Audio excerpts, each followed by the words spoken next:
Donald Trump has, of course, only been serving his second term, for about a little over a week, over 6 months. It feels like it's been an eternity because a story popped up just a day or two ago that I'm going to talk about right now that reminded me of something that, honest to God, I had totally forgotten even happened because, it was last happening 2 months ago. And in the political world, that may as well be 2 decades ago. But I'm sure everybody remembers that when Donald Trump first came into office, one of the first things he wanted to do, and he talked about it for months, was forcibly taking over Greenland from the country of Denmark. He wanted it. He talked about it all the time. He sent J.D. Vance over there. J.D. Vance, of course, was ridiculed and mocked the entire time, had to cut his trip short and could only stay on the U.S. base there because nobody wanted him there. His idiot son, Don Jr., along with conservative talker Charlie Kirk, went over there at the beginning of the administration where they basically forced a bunch of people to put on MAGA gear to make it seem like Greenland wanted to be a part of the U.S. But as it turns out, according to the latest info, Greenland and, of course, Denmark now hate the United States.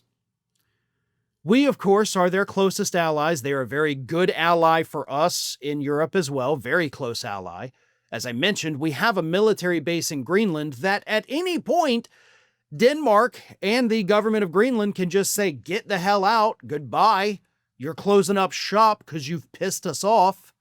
And then we lose everything. We lose that strategic position that Trump says we desperately need, which is one of the main reasons he says he wanted Greenland. And we're at risk of losing it now because of Donald Trump's pig-headedness, and that's just kind of putting it nicely. But according to the latest numbers, last August, before Trump won the election, before all that, the U.S. had a 48% approval rating among the Danish people. In February of this year, it had already plummeted to 20%.